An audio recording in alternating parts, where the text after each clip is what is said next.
Robert Edward Lee. January 19, 1807 to October 12, 1870. Was a Confederate general during the American Civil War, towards the end of which he was appointed the overall commander of the Confederate States Army.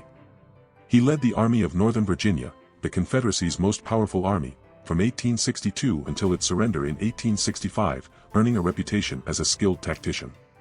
A son of Revolutionary War officer Henry Light Horse Harry Lee III, Lee was a top graduate of the United States Military Academy and an exceptional officer and military engineer in the United States Army for 32 years. He served across the United States, distinguished himself extensively during the Mexican-American War, and was superintendent of the United States Military Academy. He married Mary Anna Custis Lee, great-granddaughter of George Washington's wife Martha. While he opposed slavery from a philosophical perspective, he supported its legality and held hundreds of slaves. When Virginia declared secession from the Union in 1861, Lee chose to follow his home state, despite his desire for the country to remain intact and an offer of a senior Union command. During the first year of the Civil War, he served in minor combat operations and as a senior military advisor to Confederate President Jefferson Davis. Lee took command of the Army of Northern Virginia in June 1862 during the Peninsula Campaign following the wounding of Joseph E. Johnston. He succeeded in driving the Union Army of the Potomac under George B. McClellan away from the Confederate capital of Richmond during the 7 Days Battles, although he was unable to destroy McClellan's army. Lee then overcame Union forces under John Pope at the Second Battle of Bull Run in August. His invasion of Maryland that September ended with the inconclusive Battle of Antietam, after which he retreated to Virginia. Lee won 2 of his most decisive victories at Fredericksburg and Chancellorsville before launching a second invasion of the North in the summer of 1863, where he was decisively defeated at the Battle of Gettysburg by the Army of the Potomac under George Meade.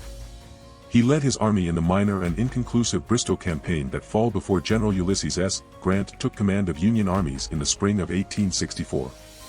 Grant engaged Lee's army in bloody but inconclusive battles at the Wilderness and Spotsylvania before the lengthy siege of Petersburg, which was followed in April 1865 by the capture of Richmond and the destruction of most of Lee's army, which he finally surrendered to Grant at Appomattox Courthouse. In 1865, Lee became president of Washington College, now Washington and Lee University, in Lexington, Virginia.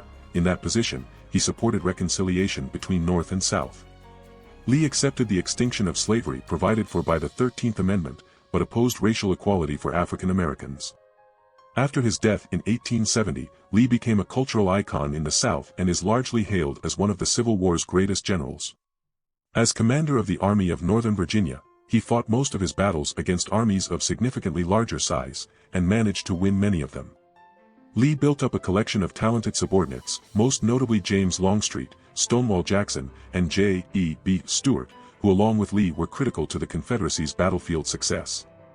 In spite of his success, his 2 major strategic offensives into Union territory both ended in failure. Lee's aggressive and risky tactics, especially at Gettysburg, which resulted in high casualties at a time when the Confederacy had a shortage of manpower, have come under criticism.